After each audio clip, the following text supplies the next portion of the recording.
नमस्कार दोस्तों।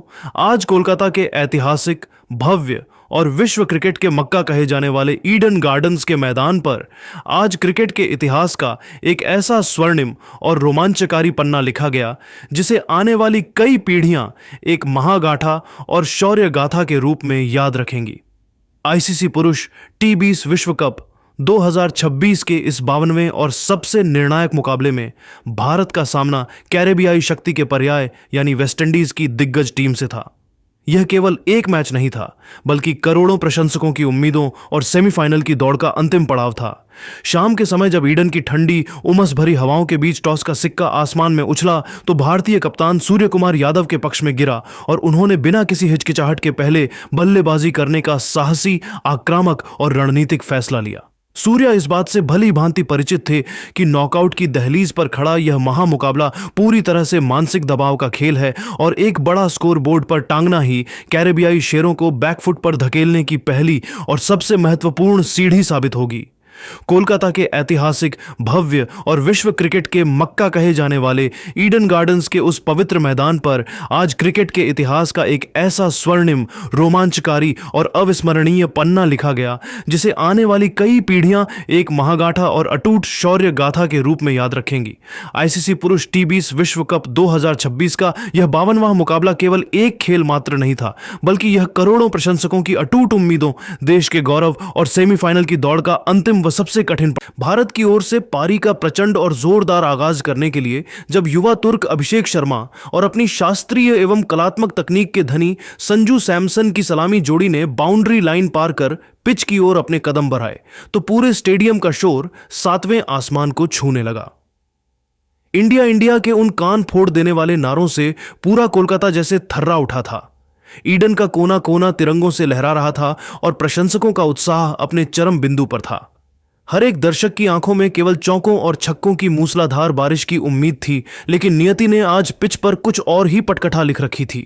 जैसे ही खेल की पहली गेंद फेंकी गई, शुरुआती हकीकत भारतीय प्रशंसकों की सुनहरी उम्मीदों के बिल्कुल विपरीत और बेहद कड़वी निकली। ईडन गार्डन्स की यह पिच आज अपनी पारंपरिक प्रकृति के विरुद्ध जाकर शुरुआती ओवरों में तेज गेंदबाजों को उम्मीद से कहीं अधिक अतिरिक्त और असमान उछाल प्रदान कर रही थी।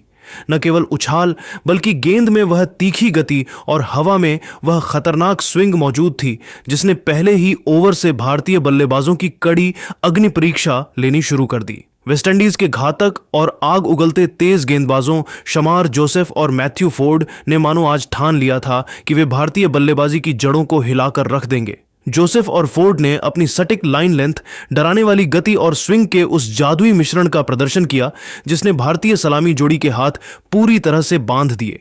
उन्हें हाथ खोलने या गेंद को गैप में ढकेलने का एक भी छोटा सा मौका नहीं दिया गया। गेंद हवा में किसी विषैले सांप की तरह लहरा रही थी जो कभी अंदर की ओर आती तो कभी अप्रत्याशित रूप से बाहर की ओर निकल जाती। बल्लेबाजों के लिए उस स्विंग को भांपना और सही टाइमिंग ढूंढना लगभग नामुमकिन सा होता जा रहा था। हर डॉट बॉल के साथ स्टेडियम का शोर कम होता गया और दबाव का भारी बोझ अभिषेक और संजू के कंधों पर दिखने लगा। इस बढ़ते हुए मानसिक और रणनीतिक दबाव का घातक असर जल्द ही स्कोरबोर्ड पर दिखाई देने लगा। पावर प्ले के भीतर ही जब संजू सैमसन और अभिषेक शर्मा ने रनों की रफ्तार को कृत्रिम रूप से बढ़ाने के एक बेताब और जोखिम भरे प्रयास में अपना बल्ला घुमाया तो वे अपनी एकाग्रता खो बैठे। दोनों ही बल्लेबाज अपनी टाइमिंग सही न होने के कारण अपना कीमती विकेट बेहद सस्ते में गंवाकर पवेलियन की ओर लौट गए। जैसे ही इन दोनों स्तंभों का पतन हुआ, भारतीय खेमे और डगआउट में सन्नाटा पसर गया। कोच और कप्तान के चेहरों पर चिंता की वे गहरी, काली और डरावनी लकीरें साफ देखी जा सकती थीं, जो किसी बड़े संकट का संकेत दे रही थीं। स्टेडियम में मौजूद हजारों लाखों दर्शकों के बीच अब एक भारी और असहज सन्नाटा व्याप्त था। प्रशंसकों के चेहरे उतर चुके थे क्योंकि टीम इंडिया एक बार फिर एक बेहद महत्वपूर्ण और करो या मरो वाले मैच में शुरुआत में ही संकट के उस गहरे भंवर में फंसी नजर आ रही थी जहां से बाहर निकलने का रास्ता फिलहाल बहुत धुंधला और कठिन दिखाई दे रहा था। कैरेबियाई गेंदबाजों के जश्न के बीच भारतीय प्रशंसकों की खामोशी ईडन की हवाओं में एक अनजाना डर घोल रही थी। लेकिन मुश्किल की इस अत्यंत कठिन घड़ी में जब टीम इंडिया मझधार में फंसी थी और स्कोरबोर्ड की रफ्तार लगभग थम सी गई थी, तब भारतीय मध्यक्रम के 3 साहसी योद्धाओं ईशान किशन, कप्तान सूर्य कुमार यादव और युवा सनसनी तिलक वर्मा ने मोर्चा संभाला। इन तीनों ने मिलकर छोटी छोटी लेकिन रणनीतिक रूप से अत्यंत महत्वपूर्ण, जुझारू और धैर्यपूर्ण पारियां खेलकर भारतीय पारी के बिखरे हुए टुकड़ों को समेटा। उन्होंने न केवल टीम को संभाला बल्कि स्कोरबोर्ड को एक सम्मानजनक और लड़ने लायक गति भी प्रदान की। इन बल्लेबाजों ने विकेटों के गिरते हुए सिलसिले, जिसे एक समय पतझड़ कहा जा रहा था, उसे अपनी अद्भुत सूझबूझ और संयम से रोका। उन्होंने बेहद समझदारी के साथ स्ट्राइक रोटेट की, दौड़कर रन चुराए और जैसे ही मौका मिला वेस्टइंडीज के मुख्य स्पिनरों पर बड़े और प्रचंड प्रहार कर उन पर वापस मनोवैज्ञानिक दबाव बनाना शुरू कर दिया। रोस्टन चेस और गुडाकेश मोती की जादुई फिरकी को इन तीनों ने बड़ी ही निपुणता, चालाकी और कलात्मकता के साथ खेला। उनके कदमों के इस्तेमाल और कलाइयों के जादू ने कैरेबियाई कप्तान शाई होप को अपनी फील्डिंग सजावट को बार बार बदलने और नई रणनीतियां सोचने पर मजबूर कर दिया। इन तीनों की इस मेहनत ने भारत के लिए उस बड़े स्कोर की नींव रखी जिसने आगे चलकर मैच का पूरा नक्शा ही बदल दिया।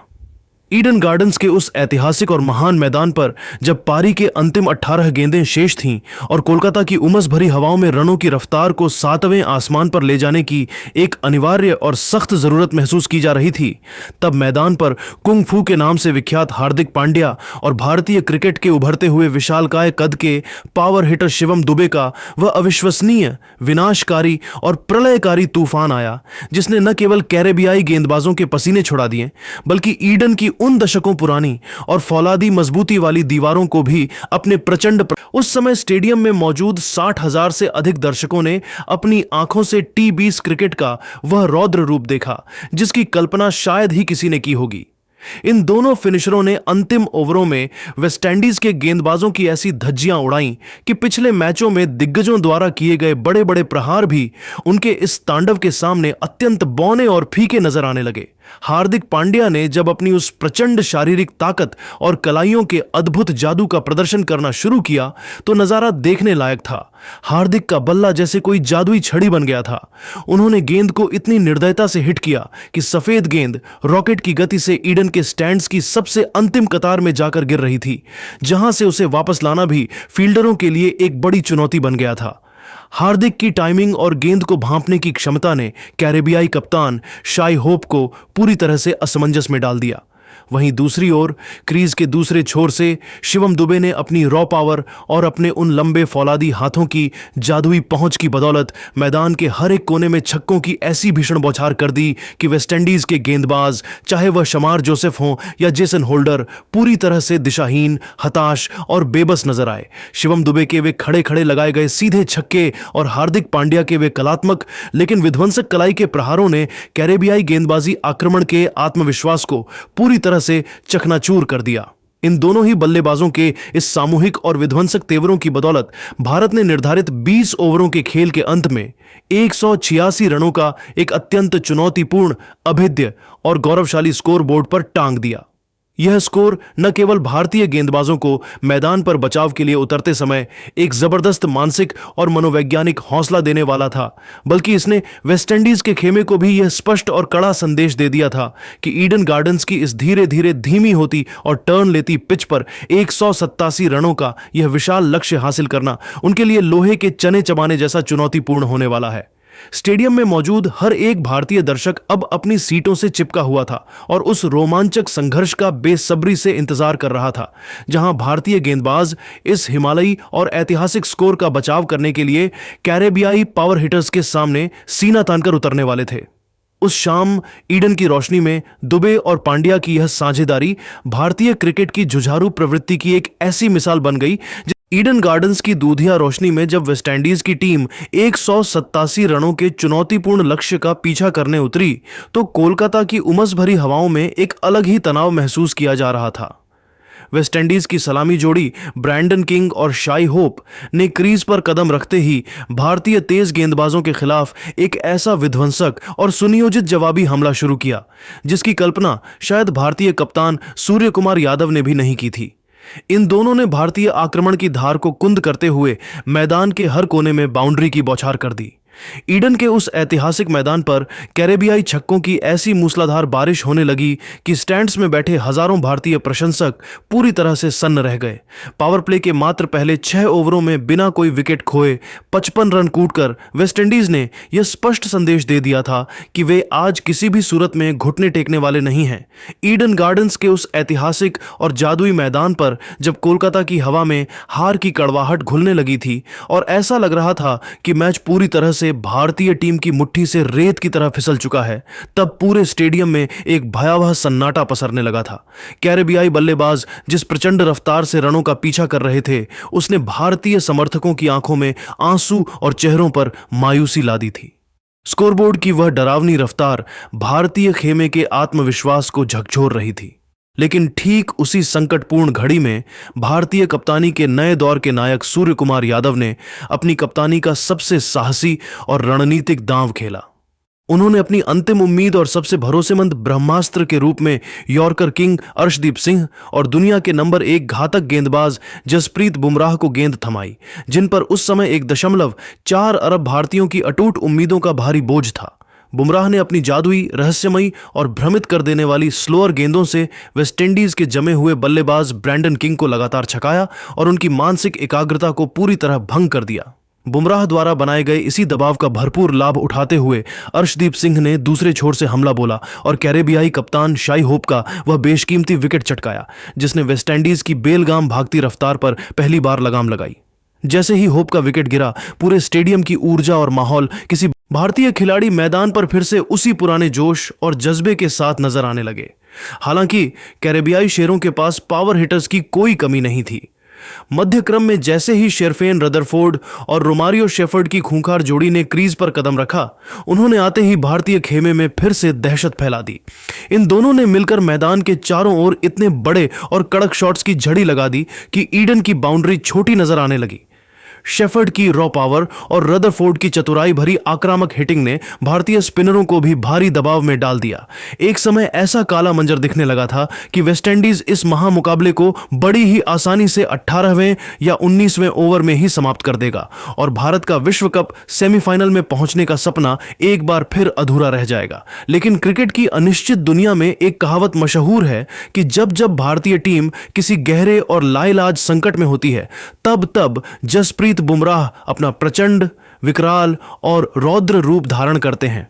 कप्तान सूर्या ने जब उन्हें उनके अंतिम स्पेल के लिए गेंद थमाई तो बुमराह की आंखों में वह शिकार करने वाली चमक साफ दिखाई दे रही थी। उन्होंने अपनी आग उगलती सटीक यॉर्कर और जानलेवा बाउंसरों का ऐसा मायावी और अभेद्य जाल बुना कि जमे हुए बल्लेबाज रदरफोर्ड और शेफर्ड पूरी तरह से बेबस और लाचार नजर आए। बुमराह ने अपने एक ही जादुई ओवर में इन दोनों खतरनाक बल्लेबाजों को पवेलियन का रास्ता दिखाकर वेस्टइंडीज के विजय रथ के पहिए पूरी तरह जाम कर दिए। बुमराह के इस अविश्वसनीय स्पेल ने न केवल विकेट दिलाए, बल्कि रनों की उस भागती हुई रफ्तार पर भी एक कड़ा ब्रेक लगा दिया।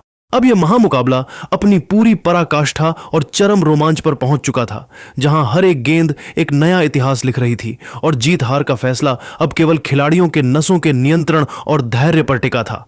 अंतिम ओवर की नाटकीयता तो किसी हॉलीवुड थ्रिलर फिल्म से भी बढ़कर थी। वेस्टइंडीज को जीत के लिए मात्र 9 रनों की दरकार थी और कप्तान सूर्या ने एक बार फिर अर्शदीप सिंह के फौलादी हाथों में गेंद और अपनी पूरी साख सौंप दी। ओवर की शुरुआत में अर्शदीप के ऊपर दबाव का पहाड़ था और दबाव के इसी क्षण में उनसे एक बड़ी मानवीय गलती हुई। उन्होंने ऑफ स्टंप के बहुत बाहर एक दिशाहीन गेंद फेंकी, जो न केवल वाइड रही बल्कि विकेट कीपर को छकाते हुए चौके के लिए बाउंड्री के बाहर चली गई।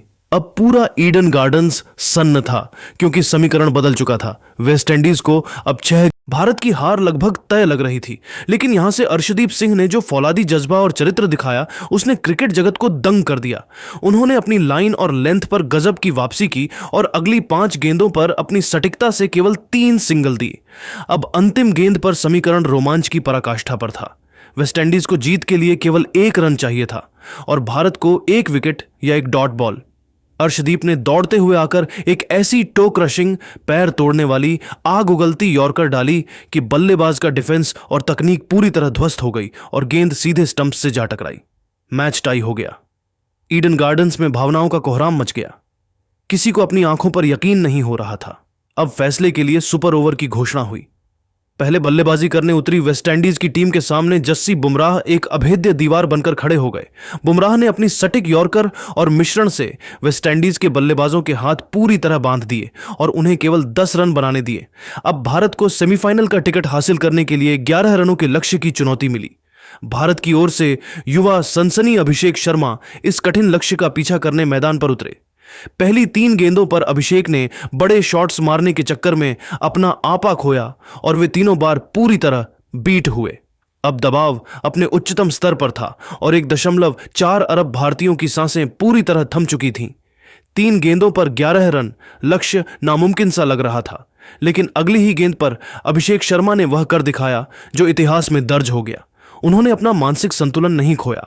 उन्होंने अगली 2 गेंदों पर निडरता के साथ बल्ले का मुंह खोला और लगातार 2 गगनचुंबी और प्रचंड छक्के जड़कर न केवल भारत को इस ऐतिहासिक महामुकाबले में जीत दिलाई, बल्कि टीम इंडिया को आधिकारिक तौर पर आईसीसी टी20 विश्व कप 2026 के सेमीफाइनल के गौरवशाली मंच पर पहुंचा दिया। यह जीत केवल एक मैच की जीत नहीं थी, बल्कि यह अर्शदीप की अविश्वसनीय वापसी, बुमराह की विश्व स्तरीय श्रेष्ठता और अभिषेक शर्मा के लोहे जैसे फौलादी इरादों की सामूहिक विजय थी। ईडन गार्डन्स का यह महान मैदान आज भारत के इस सुपर ओवर रोमांच और महाविजय का एक ऐसा मूक गवाह बना जिसे युगों युगों तक भुलाया नहीं जा सकेगा।